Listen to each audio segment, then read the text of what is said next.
So, good afternoon, or good morning, or should I say good evening, to those of you in different time zones, and welcome to this Green BIC Brunch.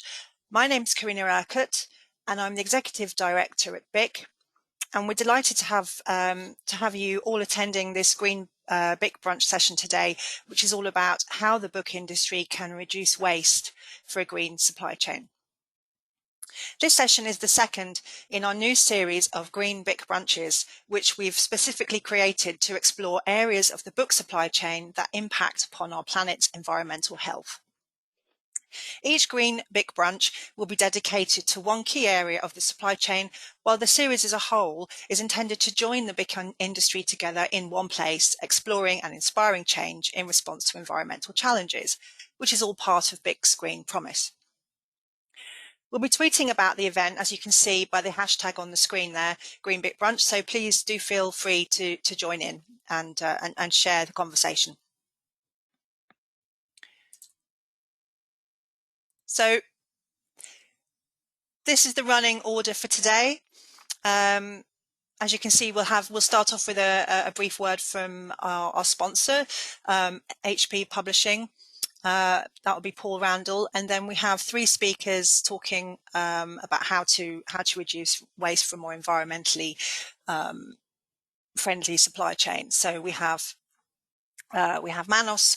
We have Manos Kaptarian from Pearson, Nigel Wyman from Gardner's, and Kate McHale from Waterstones. And then there's a 10-minute dedicated Q&A session at the end. So, without further ado then, just some housekeeping. Before we get started, you'll notice that we've muted you all. This is to make sure that the sound quality for this event is the best it can be. This is especially important because the event is being recorded in order that we can share it on our YouTube channel for those who couldn't make it today. If you've got a question you want to ask any of our speakers during the Q&A session, please just type your question into the chat box if you're feeling shy, or unmute yourself in order to speak. So this event then is brought to you today by BIC, Book Industry Communication. But who are we? So we're a UK-based not-for-profit members organisation at the heart of the book industry, creating standards, best practices and resources that all form part of the DNA of your supply chains, helping your organisations become more efficient, save money, become less wasteful and ultimately, hopefully, greener. At the cornerstone of the book industry, we hold a unique position of trust, facilitating UK and international industry-wide collaboration to reach agreement on dependable standards and best practice in the supply chain.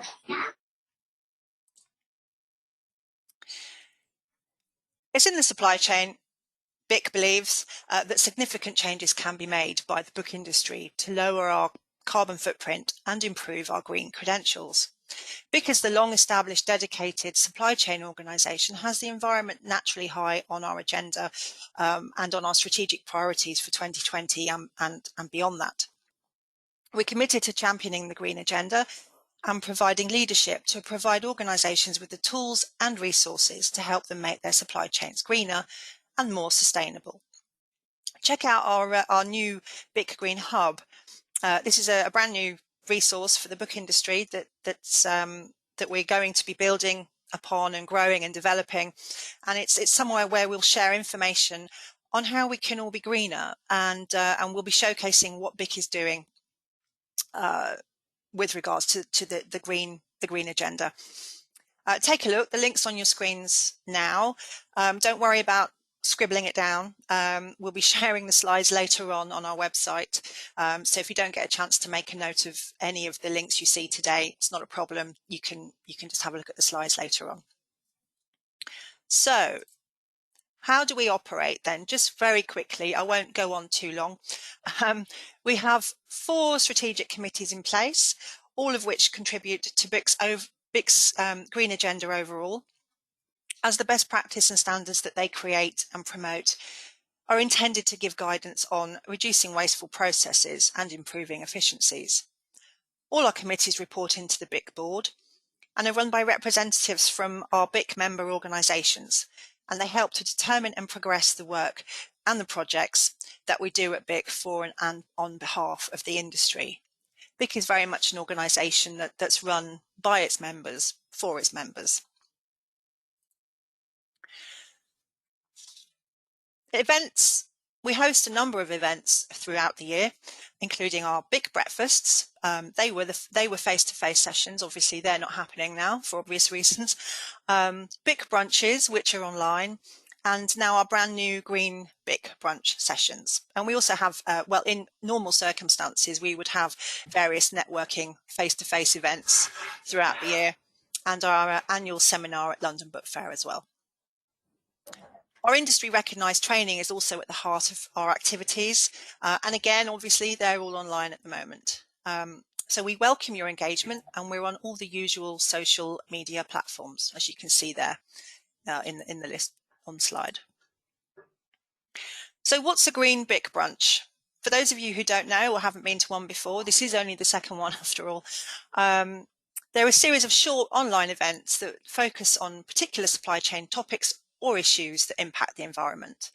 They've been set up to provide the book industry with a regular forum for exploring and inspiring change in response to environmental challenges.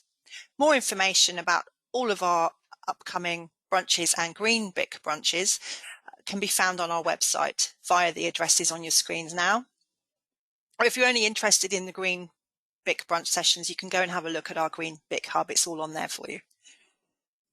So this session today will provide an overview of the ways in which the book industry is reducing material waste and helping its supply chain become as environmentally friendly as possible. So I'm going to pass you over now to Paul Randall. If I can just get his picture up, there we go, headshot for you. So Paul is Product Marketing Manager at HP Publishing Solutions, the sponsors for this event. Paul is going to talk a bit about what his organisation is doing with regards to print to order and how such a model might help with book production, distribution and the reduction of waste in the supply chain. So without further ado, I will hand over to Paul. So Karina, thank you very much, and good afternoon everyone else that's joined. I'm delighted that you're here with us today, as Karina said. So just building on the introduction, as Karina said, I'm Paul Randall. I'm the Product Marketing Manager within our HP Publishing Solutions business. A bit of personal background, so I've been with the HP Graphics business now for over 16 years. Working across a number of different industries and print applications, covering everything from commercial print, direct mail to packaging, and of course publishing. So looking specifically at the team that I work within, so the HP Publishing Solutions team, our focus today is around the development of end-to-end solutions that deliver improved agility, control, and environmental benefits through the use of digital print technology. So I point that out just to reinforce, we're not focused as a team necessarily on the printing hardware itself in the form of digital printing presses, but instead it's about how we can deliver incremental value and new business opportunities through the solutions that leverage the digital print technology that we have. So I'm delighted that we've been given the opportunity to support today's session, because the topic of sustainable impact is something that HP considers to be fundamental to how we operate, and it fuels our innovation and growth strategies. So our CEO, Enrique Lores, recently commented that he believes all companies must continue to find new ways to lead with purpose and positively impact the planet, people, and the communities that they serve. So this is a subject matter that's very much linked to the HP way. So again, delighted to be involved with today's session. Looking specifically at the topic around reducing waste for a greener supply chain, we're excited to be able to contribute alongside the other speakers and give a brief glimpse into some of the solution developments that we're bringing to market to support this topic. So next slide, please, Karina.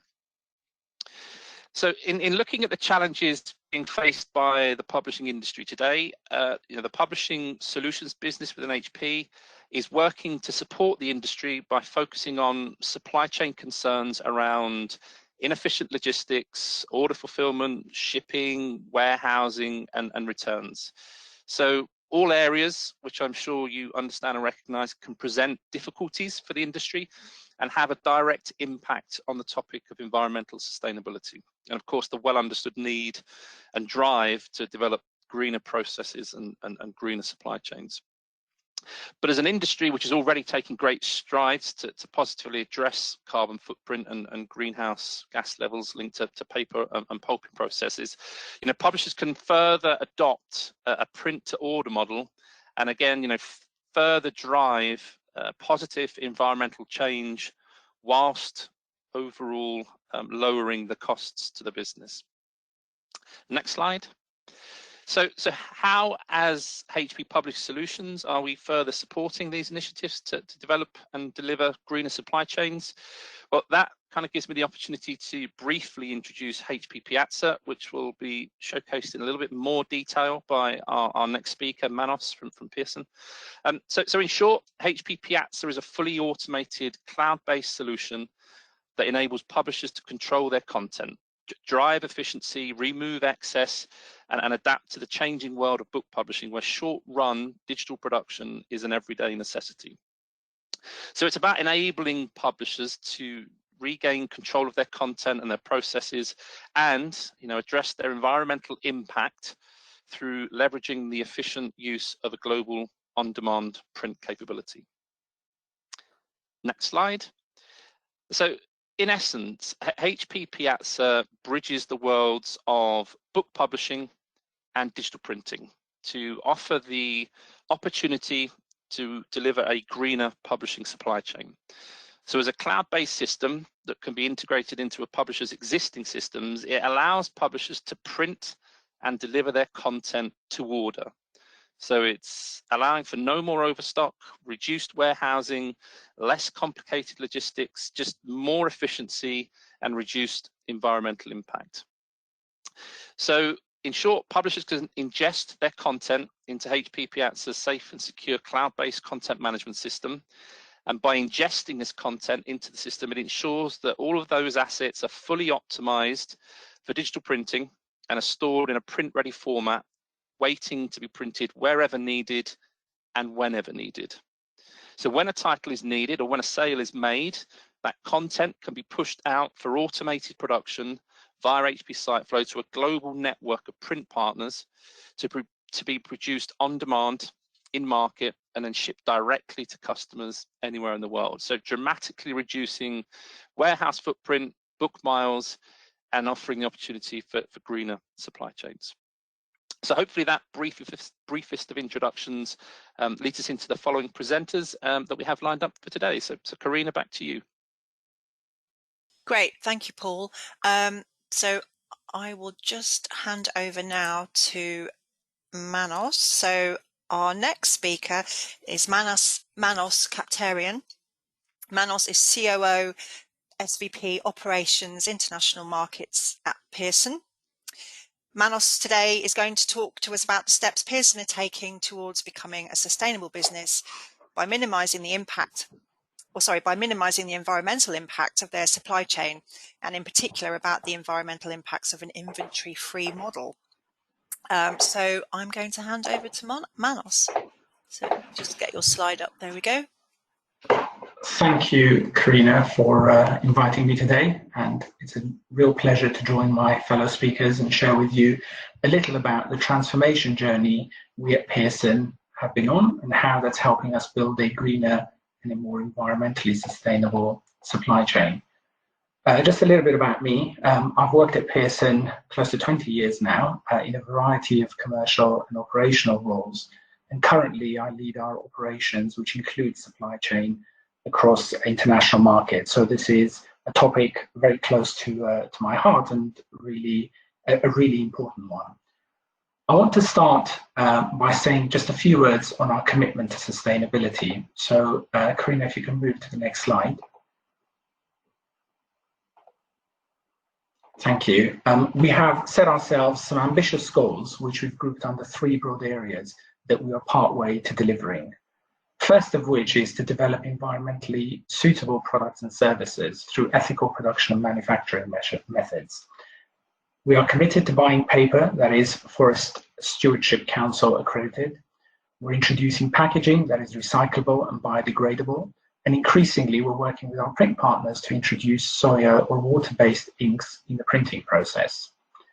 The second area is to drive a climate-friendly supply chain through carbon footprint reduction.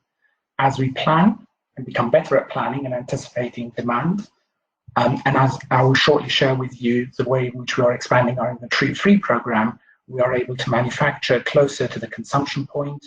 We're reducing air freight and we're reducing carbon emissions across our logistics network. And lastly, we are establishing ethical vendor partnerships by working exclusively with suppliers who respect and promote human rights.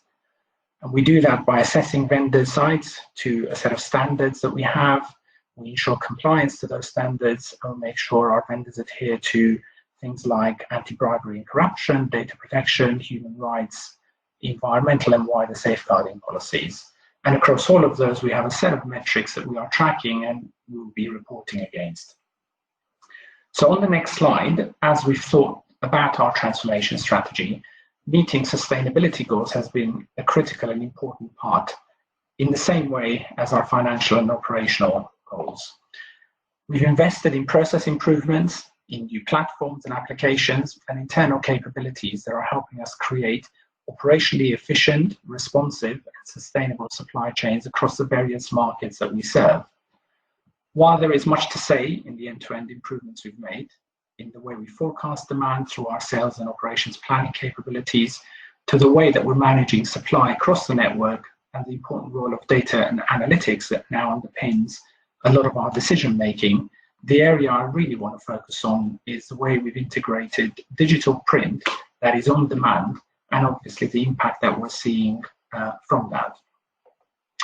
So on the next slide, I'm sure you'll be familiar with the traditional view of supply chain, starting with a set of activities that determine demand or a forecast, followed by a process of manufacturing and building up stock in warehouses, ready to meet customer orders as they arrive.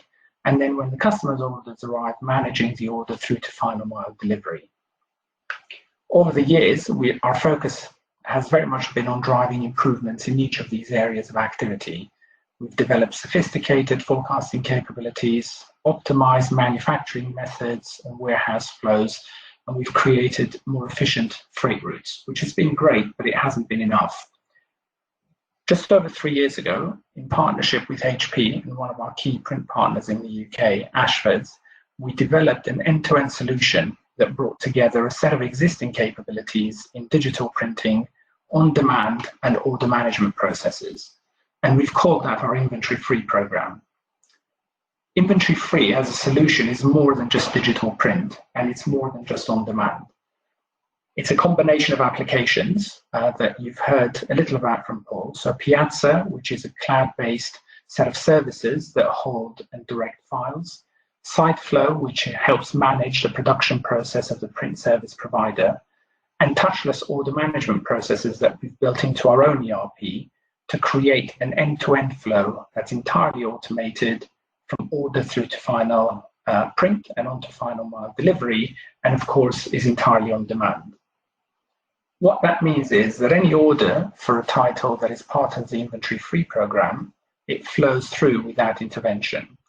Whether the order comes into our ERP via e-commerce channels, electronic transmission or EDI, or in some cases where we key it in directly, our Oracle system, which is our global ERP, recognizes that order and routes it to Piazza, where our files are stored in a repository or a catalog. Piazza then sends the order to the right print partner based on a set of inbuilt logic, the primary trigger being the end customer location. That in turn ensures that the order gets printed at a print partner that is closest to the final delivery point. Importantly, and as you've heard from Paul, Piazza also benefits from a set of security measures that ensures print files are only available to printers securely for a limited time and for a fixed print quantity. And then SiteFlow will manage the journey of the title through the production process. Whether it's a book of one, a short print run, and very much dependent on the print partner's capabilities, the process remains the same. And once the title is printed, the package is then ingested into the freight network for last mile delivery. In the case of the UK, we use Parcelforce, and we're establishing similar agreements in all our other markets. And today, the timeline that we work to, or the SLA, is 72 hours from point of order to point of delivery. And we're looking at ways to improve that to 48 hours or quicker as we can. The program, the inventory-free program today is expanded to include around 3,000 UK titles. And in July, we agreed a long-term partnership with HP to accelerate this across our other markets and beyond the UK. On the next slide, you'll see that we are starting with our European businesses this autumn, where we're going to connect our European print partners to the program, and are looking to quickly extend to our North American operations and Southeast Asia this year before accelerating globally in 21. We're also exploring the growing role of inventory-free in our supply decisions, and we'll see an increasing number of our titles moving to on-demand versus print-to-stock as our printing and print partner capacity grows. It's been a really exciting journey. There's a lot that we've learned. There's some things that we got right and some things that we got wrong back in the early days in 2017 and 2018, but we have made a series of incremental improvements to both the process flows and our systems and ways of working, which are now allowing us to scale in a way that perhaps we wouldn't have been able to do a few years ago. And importantly, we've been able to show the significant benefits that choosing inventory-free is bringing. So on the final slide, you'll see those across a number of dimensions. So on kind of cost and capital, we've been able to reduce our financial risk significantly by eliminating the unpredictability that exists and the mismatch between demand, the plan, your forecasting, and actual supply. We've been reducing our freight and distribution and warehousing costs as we no longer stock those titles. And we've been demonstrating improvements in working capital as we're right-sizing our overall inventory. On the process side, we've been able to automate and integrate end-to-end processing, which has reduced human effort and it's reduced error rates. And we've created tools around data and analytics that provide improved reporting capabilities across the end-to-end process, including the last mile delivery. Initially, that's helping us manage our operations better, but increasingly it will form the basis of the information that we share with our customers on the progress of their orders. A third area is around growth. We've seen that titles that are inventory-free, which means they're always available, actually drive incremental sales and incremental revenue. So we've had no lost sales as a result of unavailability. And finally, and most importantly, we are proving the merits of inventory-free in supporting and meeting our sustainability goals.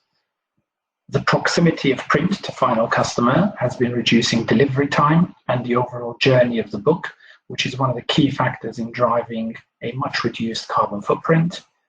Because we only print to order, we are reducing and aiming to eliminate entirely wastage, whether that's in paper, in product, or in packaging. It's allowing us to work more collaboratively with our printers to drive environmentally efficient practices that reduce energy usage, emissions, and the like. And for all these reasons, we see inventory-free becoming the dominant form of supply in the coming years. And looking back, the investments that we made in time and effort and solutioning are certainly proving to be worthwhile. We are, of course, nowhere near the end. There's a huge amount of work that we still need to do as we extend and integrate what we're calling our digital supply chain in every market and business line we operate in. It's clear to me that inventory-free is a strategic priority now, and one that is welcomed by our customers as well, because not only does it demonstrate our ethical and sustainable practices across our supply chain, it will also deliver a much improved experience. Final point to note is that the disruption we've all experienced this year, and in particular in our supply chains, have only served to remind us how important it is to have an agile, responsive supply chain that's optimized around the customer rather than optimized around the operation. That's why I remain hugely enthused by our relationship with HP and our extended print partners as we continue to transform and to innovate. So thank you. That's all I have to share with you today, and I'll hand over back to Karina. Great, thank you, Manos. I have lots of questions, but I'll wait. I'll wait till the end of the session. But I think, yes, to your final point, it's very clear that this coronavirus crisis has shone a spotlight on supply chains, and as you say, having an agile, responsive supply chain that's focused on the customer is really, really important. So thank you very much for your presentation. So I'm going to hand over now to Nigel Wyman. Nigel is the... Oh, hello. Hi, Nigel. Hi. So Nigel is a sales and marketing director at Gardner's. So we're going to hear from Nigel today all about how Gardner's are reducing waste in the supply chain via their numerous green initiatives with regards to handling of boxes, wrapping, in-box packaging, paper invoices, their landfill initiative, to name just a few. So I will hand over to you, Nigel. Just say when you need the next slide to come up, and I'll hit the right buttons for you. Well, thanks very much, Karina. Firstly, I want to say thanks very much for BIC to inviting me to this to present at this brunch. Just to follow on from what Karina said, my name is Nigel Wyman. I'm Sales and Marketing Director for Gardner's. I've been at the company for around about 7 years. I also want to quickly explain to some who may not know who Gardner's are. Karina, if you could just go on to the next slide, please. So Gardner's are a wholesaler of books, music and entertainment product. We currently hold around about 600,000 SKUs of product with over 6 million units of that product in our warehouses. And we supply that product to thousands of retailers, both on and offline around the world. And also we link in with thousands of the major publishers throughout the world to supply that product to our customers. If you could just go on to the next product page, please. The biggest thing and challenge that Gardner's has is making sure that the product that we supply arrives at its end destination in good condition. Because one of the wastes that we get is obviously damaged product at the end destination, which then in itself causes consumption of fuels and the product to repackage it and get it back to us and then send that back to the publishers. So it's a fine balance between packaging the boxes correctly, making sure there's no void in there so they don't crush, but using the right materials in that box, and also making sure we're not using too much of that product to make sure that those books and products in there are well and truly protected. Now, all the wraps and products we've used over the last 5 or 6 years have been recyclable, reusable and plastic free. The inbox packaging we put in there is recycled paper, and we also use sparingly biodegradable poly bags. Now, these poly bags themselves, when they are disposed of, whether that be landfill or elsewhere, once they hit UV light, they start to biodegrade and actually turn into a harmless liquid that then goes into the ground and are completely safe. We've also worked quite hard on creating software that enables our customers, especially on our B2C, because we do an end-to-consumer offering, not having delivery notes inside their parcels, because generally people would just discard of these, and they are a very wasteful part. So over 90% of the parcels that go out from our B2C side of our business don't have delivery notes in them, and that really reduces that wastefulness of that particular product. If we could go to the next slide, please.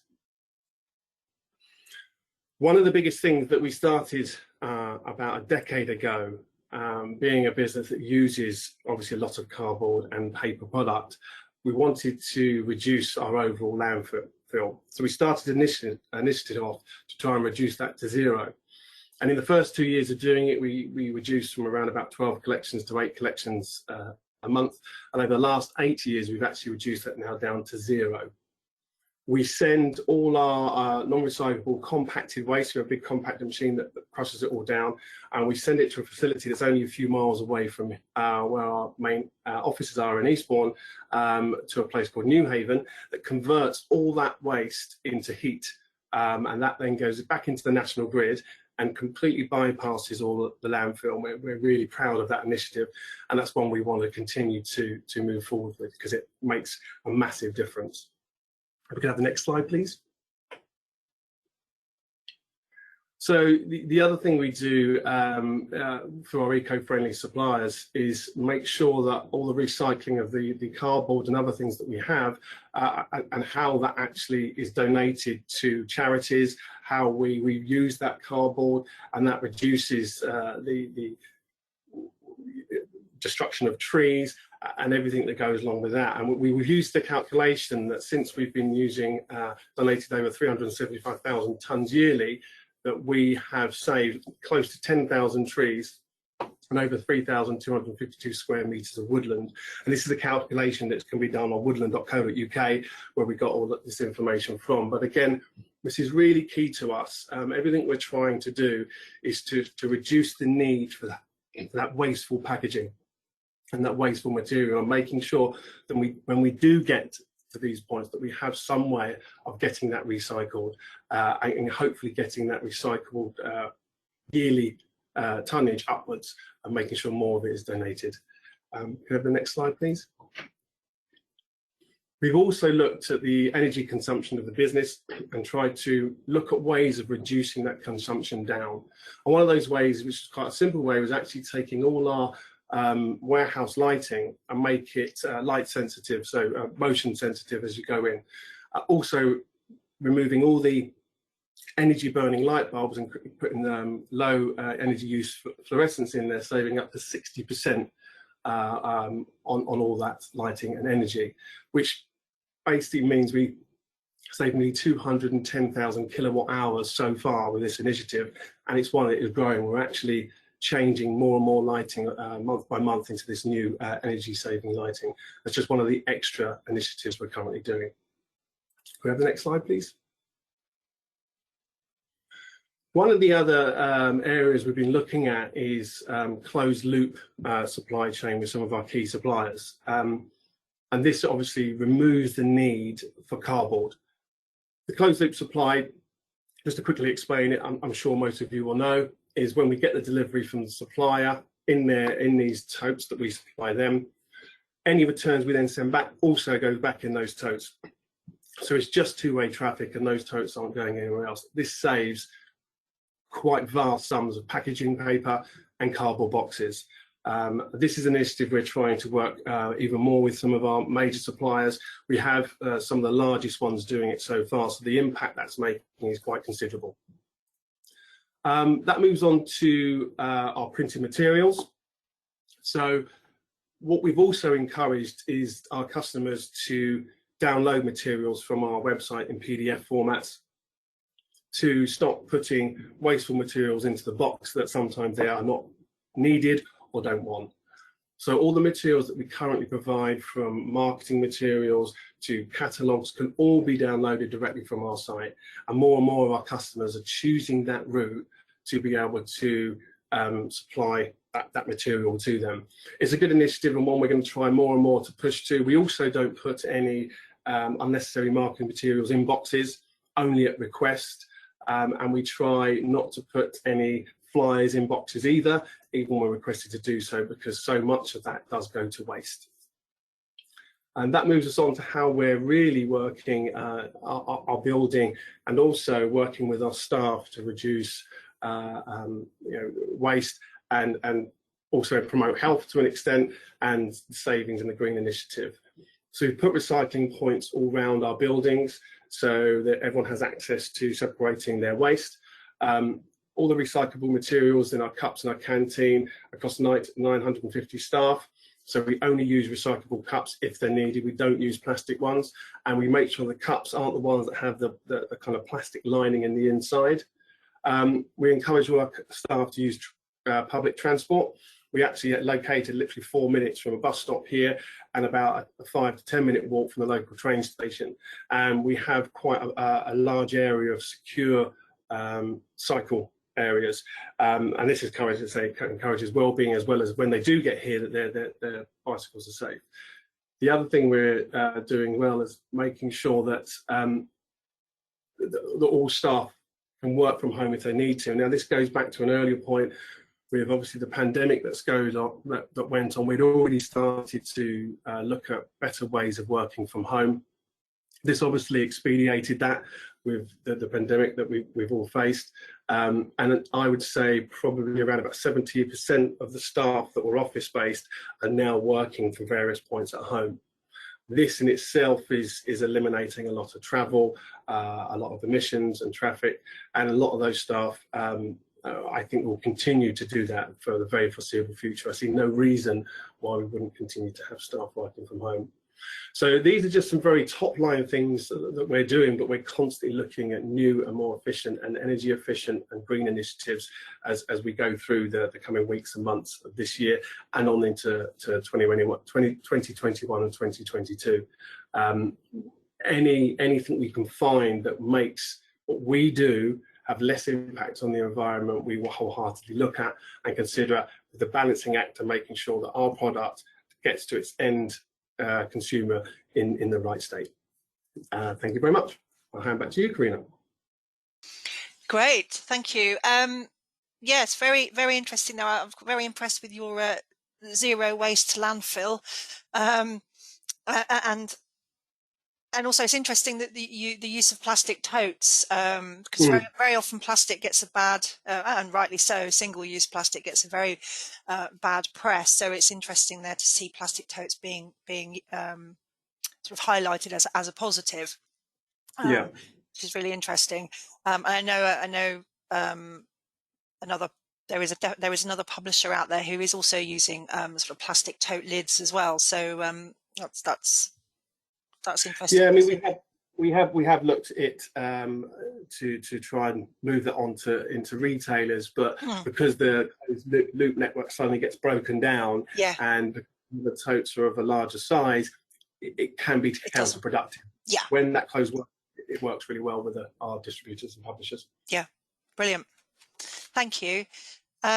So our final presentation of the day then comes from Kate McHale. If I just change the slides, there we go. I couldn't find a photo of Kate, unfortunately. So Kate is the campaign manager at Waterstones, and today she's going to talk to us about how Waterstones are reducing waste for greener book selling. So we're going to hear about various environmental initiatives at Waterstones, from their distribution hub through to their stores, and also their new and ongoing processes that help address green concerns. So over to you, Kate. Let me just get your slide up. There we go. Thanks very much, Karina. I do like to remain mysterious. Good afternoon, everyone. So I'm Kate McHale, campaign manager for Waterstones, and I'm here to talk to you about some of the steps we've been taking to reduce our environmental impact. As I'm sure many of you will be aware, Waterstones is the UK's largest specialist chain of bookshops. We have almost 300 shops across the UK, Ireland and Europe, and that does include Hatchards, Hodges and Foyles. We have 2 offices in London and Alton, and we have a warehouse known as The Hub, based in Burton, which processes and supplies books throughout our business. That's a fair amount of infrastructure. So when looking at what changes we could make, we knew it was going to be important to make sure we were considering all aspects of the businesses and the challenges across those different aspects. So to do this, we put together a steering group with people from a variety of roles and locations that could bring their different areas of knowledge to that challenge. This included people from the hub who could look at how we could make our deliveries to shops more efficient, how we could reduce waste in the hub itself, and how we could work with our suppliers. It included people from our buying teams to look at whether there were changes we could make to how stock is bought and delivered, or even who we buy from.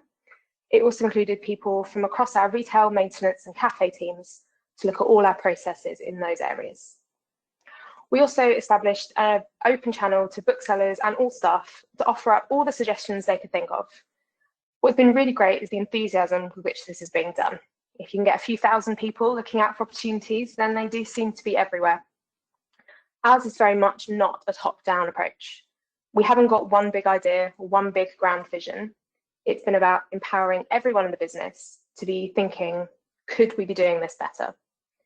Much as we're doing here today, we realise that cooperation and the sharing of ideas, along with, crucially, the willingness to act on them, would be key. So I'd like to briefly tell you about some of the changes we've already made and some of the things we're working towards. Next slide, please. So some of the most obvious actions we've taken are, of course, those which are customer facing. For example, just before Christmas, we introduced paper bags into the shops. These will gradually replace our plastic bags, which were themselves made from a low density recycled plastic. The new paper bags, along with being, I'm sure you'll agree, rather fetching, have the benefit of being completely recyclable, biodegradable, and made from responsibly sourced FSC-approved material. There is a kind of a debate around paper versus plastic when it comes to bags. So when planning the bags, we looked at the data from the review that the Environment Agency did ahead of the bag levy. And this states that the key factor in determining the carbon impact of bags is the number of times they can be reused. So our large paper bags, for that reason, have been designed to be reused up to 4 times. We also provided guidance to our booksellers around their use, emphasising the fact that we are offering these as an option, not as the default.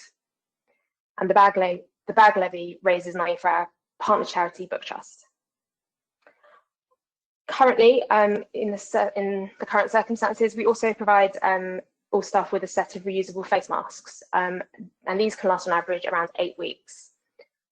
Obviously, safety is the absolute priority with these, but it did remain important to, if we could, choose an option that would also offset some of the environmental impact that something like disposable masks would have. Like many retailers, we've also switched off things like automatic till receipts. And as with bags, the key thing here is customers saying yes to something they actually want, rather than just getting something they're immediately going to throw away. We've also turned off things like zero balance receipts for gift cards. No, I didn't know what those were either. These are the kind of things that you really need a bookseller to point out before you realise that you don't need them, and turning them off turned out to be incredibly simple. We've also moved to gift cards made from card rather than plastic. The new cards are 100% FSC approved, 100% biodegradable, and 100% compostable. We've also introduced an e-gift card that can be scanned at the till from your phone. In our cafes, we've been working closely with our suppliers to reduce packaging and to switch to more sustainable options where we can. For example, we've now largely switched over from plastic to glass bottles, and a crucial step in that was also to make sure that we have recycling pickups in place for those. We've also looked at things like coffee cups, sandwich packaging, straws, replacing and reducing whatever we could across those ranges. The work here is ongoing, and we're working closely with existing suppliers and also finding new ones who share our priorities. We don't want to just take the eco-friendly option, we want to work with businesses who are also taking that idea throughout their whole approach. So it's not just about the coffee cup itself, it's also about how that's packed on the way to us, what it's made from, where it ends up. I'm also keen to promote brands that are doing good elsewhere. For example, we work with Karma Cola, who've established a foundation for their farmers in Sierra Leone, which provides things like scholarships, teacher training, and business support. We also work with Belly Water, who invest in the work of the charity WaterAid, who are bringing clean water to people in 20 countries. So far, they've donated over £4 million. Belly are also a carbon neutral business. We've also got new initiatives starting to be put in place, focusing on reducing food waste, and we're already seeing some encouraging success in that area.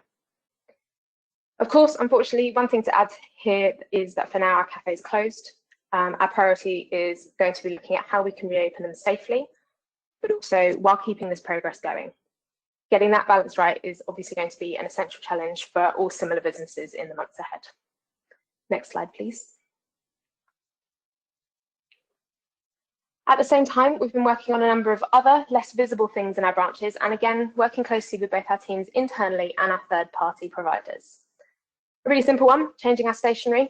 We order in bulk across the business, so we've made sure we're choosing the best options, and we requested for products to be made available where there wasn't already a good option. Similarly, we've also looked at what other consumables we use and what could be changed. Just one example, earlier in the year, we were able to change to reusable skin bags for cashing up. It seems like a small thing, but it's part of a daily process across 300 shops, and that does add up quickly. We already had in-store and office recycling, but this year our focus there is going to be working on making that easier to use and increasing compliance. As a start, we're providing simple guidance on what can and can't go in. Everyone knows what they're doing with cardboard and cans, but I'm sure we've all been caught out wondering about coffee cups, paper with staples in it, and the various types of plastic. This should be something that's so routine, so frankly boring at this stage that we do it automatically. It also actually costs significantly more to send a bag to landfill than it does to recycle one, so that's not a bad knock-on benefit to getting it right. Energy usage has also been a big focus for us. One element of this has been upgrading to more efficient equipment in our shops where we can. We invested in more LED lighting last year, with a further raft of that planned. We've also been upgrading to smarter air conditioning systems. Along with these more fundamental upgrades, we're also putting in smart meters and smart controls such as motion sensors and timers to things like lights and heaters to make sure those are only being used when actually needed. Just as important as this is a focus on behaviour. It's easier for someone just to turn the air conditioning down than to install something to do it for them. So our maintenance teams are talking to shops regularly about their energy usage and behaviours just as part of those everyday conversations. On scheduled visits, when those are possible, they are checking dials and turning down the heating. They also review our energy usage in each shop, and if it spikes, then they try to find out why. As I said, this is steady work. It's not something we can just change once and then move on. It's about changing our approach in the long term. As with many of these changes, our aim is to first make sure we're actively identifying areas we can improve, and then looking at what's stopping it. Are we being held back by the wrong materials, the wrong equipment, the wrong approach, or the wrong behaviour? Next slide, please. Some of our changes with the biggest impact have been happening at the hub. We've been reviewing all aspects of packaging, bits used within the hub and for delivery to both shops and customers. As Nigel has mentioned, the waste materials involved in logistics absolutely dwarf other areas, and it means that there are real gains to be made in this area. Our ongoing aim is to eliminate all single-use plastic used within the hub. For example, shrink wrap, plastic tote ties, plastic tote fill. So far this year, we're pleased to have been able to reduce this by over 9 tonnes. We're also looking at sustainable and recycled options on an ongoing basis for our e-commerce packaging. Our shop deliveries from the hub have always primarily been in reusable plastic totes ever since the hub opened, similar to the blue totes that Nigel showed previously. This applies to both deliveries and returns and means that this part of the process between shops and the hub is really a reasonably closed loop and efficient, using less single-use material than other elements. But we're still looking at the details of this bit to see where we can make improvements. For example, the type of packaging used within the totes themselves, the way they are sealed, how many books go into them, and also working with our delivery services to see if we can get them to the shops in a cleaner way. We also wanted to make sure that we weren't basing this on false assumptions. As I said, we've had that system in place for quite a long time now. To help us with this, we asked Durham University to look at the carbon impact of the reusable totes versus other options. As Karina touched on, they are reusable, but they obviously don't last forever, and they are made of plastic. As we're changing our bags, we wanted to make sure that we had accurate facts at our disposal. And there are a lot of nuances in the system. Those totes need to go back from shops to the hub, so a reduction in waste materials could be increasing our carbon footprint. The devil is always in the details. Those lorries have got to go back to the hub anyway, and this is where us working closely with the delivery services can help smooth out inefficiencies and make sure that is being done in the most carbon-friendly way. Throughout the year, we also put returns from shops back into those empty totes, so the return journey then serves 2 purposes. But of course, this balance isn't even across the year. We don't do returns at Christmas, and the volume of deliveries to shops means that we can struggle to get enough totes back quickly enough to pack the next lot. There's not one answer that solves all this. We have to consider each stage and look at how all those pieces fit together. We're also working closely with our suppliers on the things that we can change together.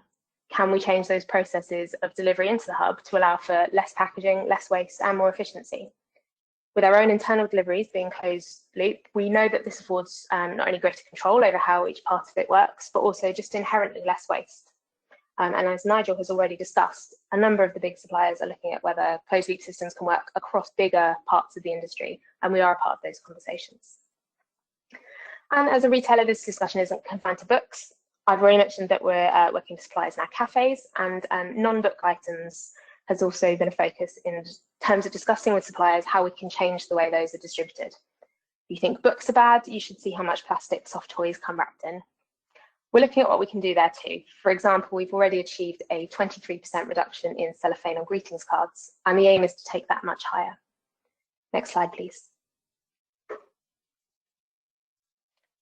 These are some of the actions we've taken, and we're pleased to feel momentum growing behind these changes, with the hope that this will help us to carry on challenging our own behaviour and creating a business that becomes fundamentally greener for the long term.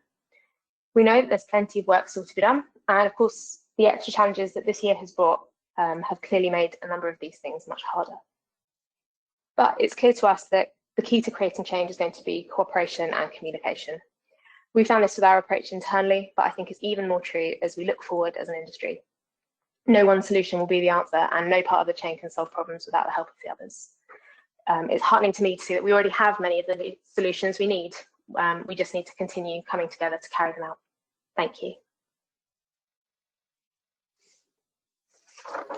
Great, thank you very much, Kate, for that overview of the very extensive work that's going on at Waterstones with regards to reducing or to becoming more environmentally friendly.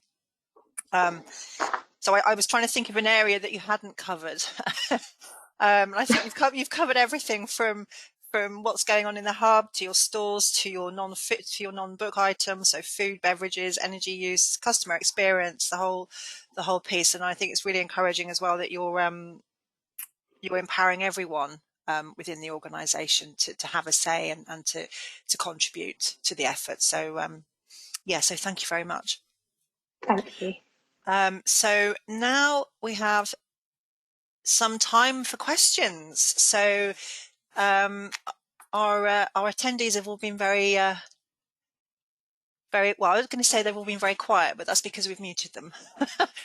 So if you have a question for any of our speakers, either if you're feeling shy, put your question in the chat box. Otherwise, unmute yourself and just say who you would like to ask your question to.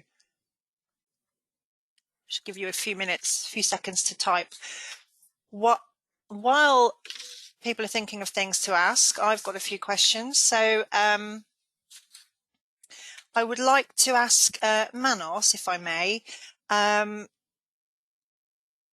the zero inventory piece that you were talking about with Piazza. I'm just wondering what, if any, was the impact on the customers? Would they notice any difference in terms of process, in terms of product, etc.? Is what's the impact on the customer, basically, if any? Yeah, well, thank you. I mean, I think absolutely there is an impact, and I'll describe it in two ways. One is we started the program with titles that weren't necessarily big sellers, so they were part of our backlist, which meant that we didn't always stock them. So when we had orders for those titles, they could take some time before we're able to print them and have them delivered to the customer. So the first visible improvement is around the time between order and delivery. As I said, that's currently 72 hours, and we're looking to make improvements on that. And the second area really is kind of connected, that as we extend our program beyond the existing titles that we have, we're going to ensure that we are never out of stock for any product, whether it's one of our top titles that will continue to carry some stock in our warehousing.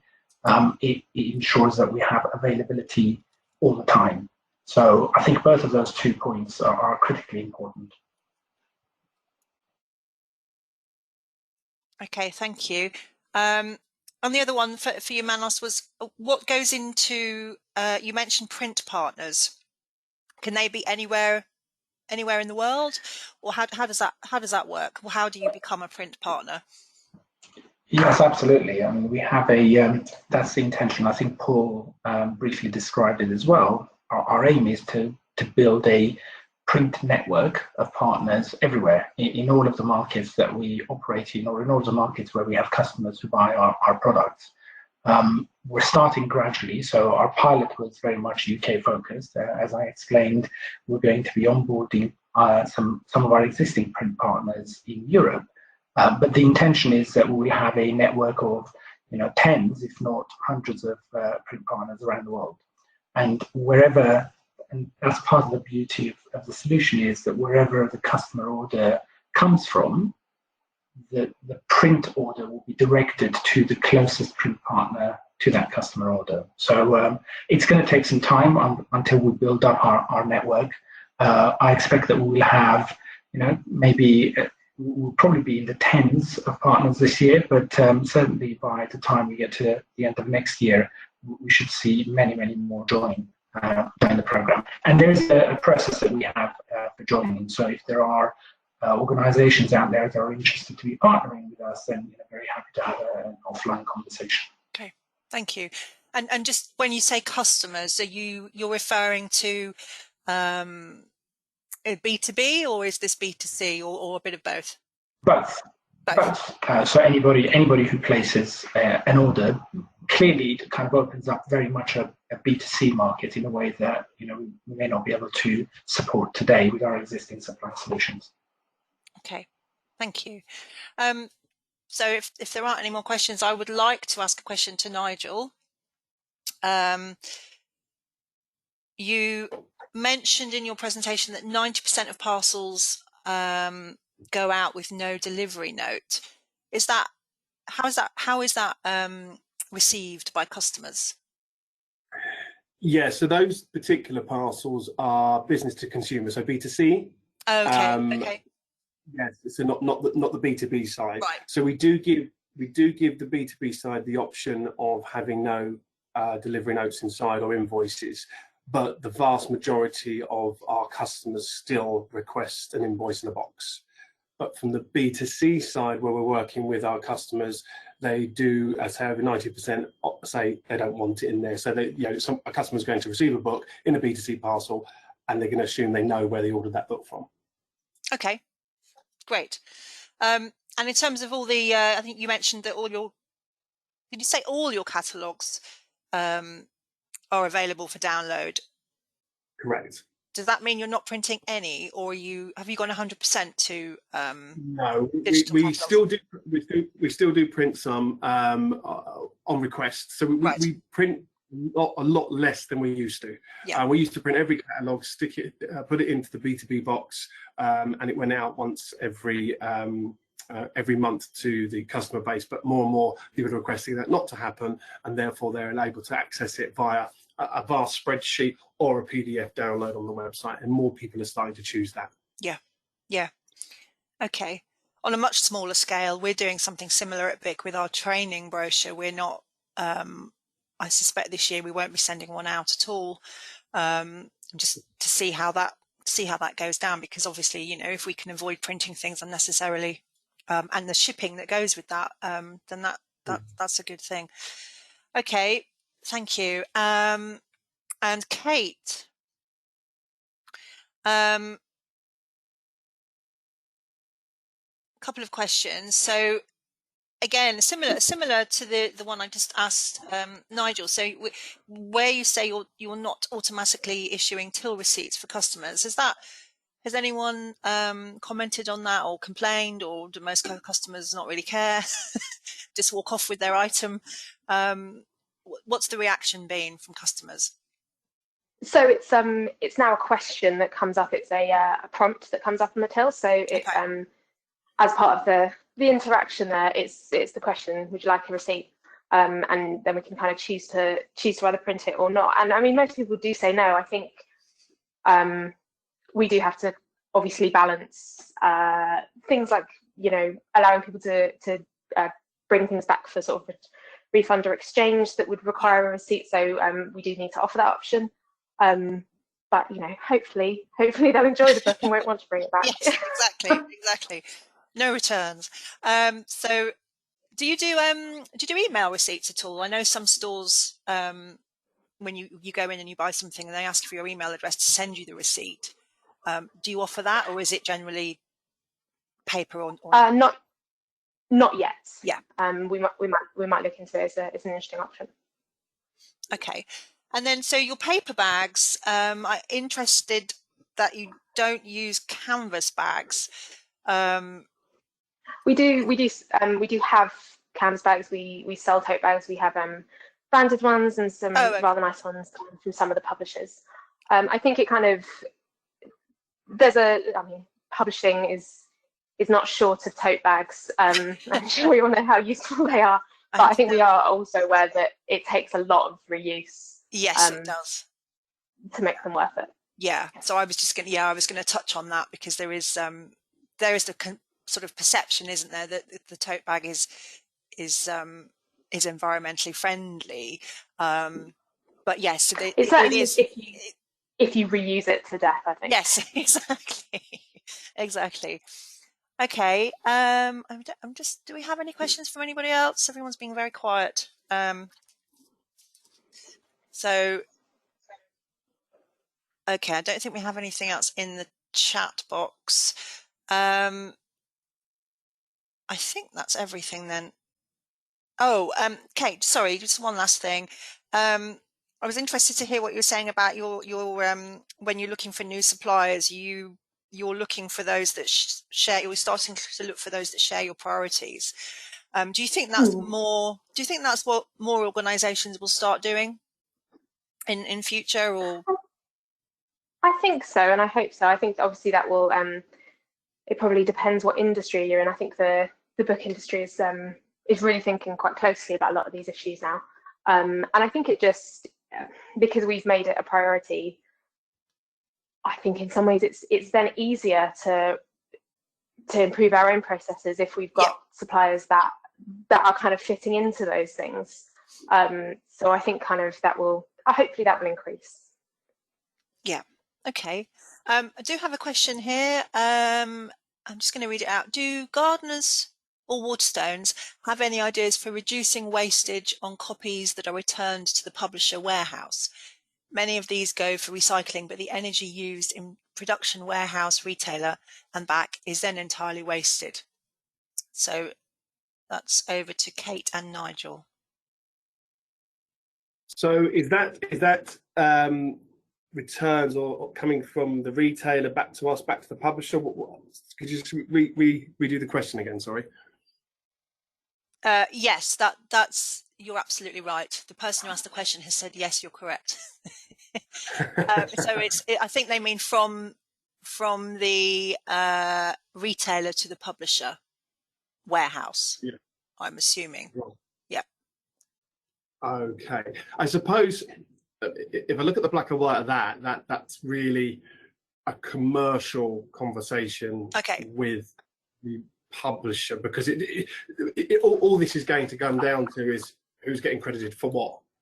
I think because there's various ways in which we can reduce the returns, but they all come down to a commercial element. If I'm getting that question right, it's still going to come down to who's being credited for what, I think. Yeah, which we don't want to talk about. No, exactly. But we will stay clear of the commercials, I think. But I think as well that the question, I think I understand the question is that saving all the energy at the end of the process and all the recycling and everything else is fantastic. But I think maybe the person who's asking the question is thinking about what about the upfront manufacturing impact of something that is then recycled or pulped or whatever. But it's an interesting question. I think that's looking at, I think it's sort of a reminder that we have to look at the whole process. So it's fantastic we're making these savings at the end of this, towards the end of the supply chain, but maybe, but what's happening further up in terms of processes is something that might be interesting. I hope I've understood that question properly, the person who asked it. Yeah, Karina, can I just chime in on that? Yes. I think that question is also kind of relevant to what I spoke about. Around kind of extending and increasing on-demand methods of supply, so you're not necessarily creating unnecessary stock. But the second thing is to, where we do have to stock, I think being far better at predicting and having good predictive models to help manage your forecast better. And that's something that, not only we as a publisher need to do within Pearson, but I think increasingly we need to work with our partners, our trade partners and others to make sure that we're getting that upfront forecast correct, so you're not creating a lot of waste at the end. Yes, exactly. Okay, I've just checked the time and we are a little bit over, so apologies for that. So I would have to end the Q&A session now, I'm afraid. So then just to wrap up, so today I think it's been a fantastic session. I'd like to thank all of our speakers. for the time that they've put into their preparing their presentations and coming here today. I think I've been quite what's the word I'm looking for, on just how impressive it is to see the efforts that are going on within the industry to reduce waste. And if I just mention a few things that we've covered today, we've looked at the use of technology, we've looked at materials, behaviours, agile, the importance of an agile supply chain. We've even looked at food and beverages, energy use. We've talked about customer experience, landfill reduction, staff consideration, so things like travelling, working from home, transport, packaging, lighting, recycling, distribution, unnecessary printing. And it's just I think the message really is that it's an ongoing process of review, and I sort of feel like there would never be an end point. So it's you know, it's encouraging that organisations can look at their own operation and see where they can make improvements across a whole variety of different areas. And you know, it's just really inspiring to hear from the speakers today about the initiatives that they have ongoing in their own organisations. And a lot of those, not all of them, but a lot of those are related to the supply chain. So I think it's a fantastic time to be working in the supply chain. So then, just to finish very quickly, as I said, I'd like to thank our speakers, Paul, Manos, Nigel and Kate, for speaking today. And I'd like to thank our attendees as well for taking time out of your day to join us. You can find out more about BIC and the work we do via the BIC website. And if you want to stay up to date with our green work and events, just check out our BIC Green Hub even. It's a bit of a tongue twister. Or we've got a green mailing list as well, which is on your screen there. We'll make the presentations for this event available on our website soon, hopefully next week. And a recording of the whole webinar will be posted to our YouTube channel very soon. The next Green Brunch is on the 1st of October and will explore the environmental impact of distribution specifically. So that's looking at shipping by air, sea, land, etc., and also returns. So check out the Green Hub on our website for more information and how to register over the coming weeks. It's not up there yet, but do check back you know, in a few weeks' time. So it just remains for me to say then, we hope to see you at another BIC event in the near future. So take care until then. Thank you and goodbye.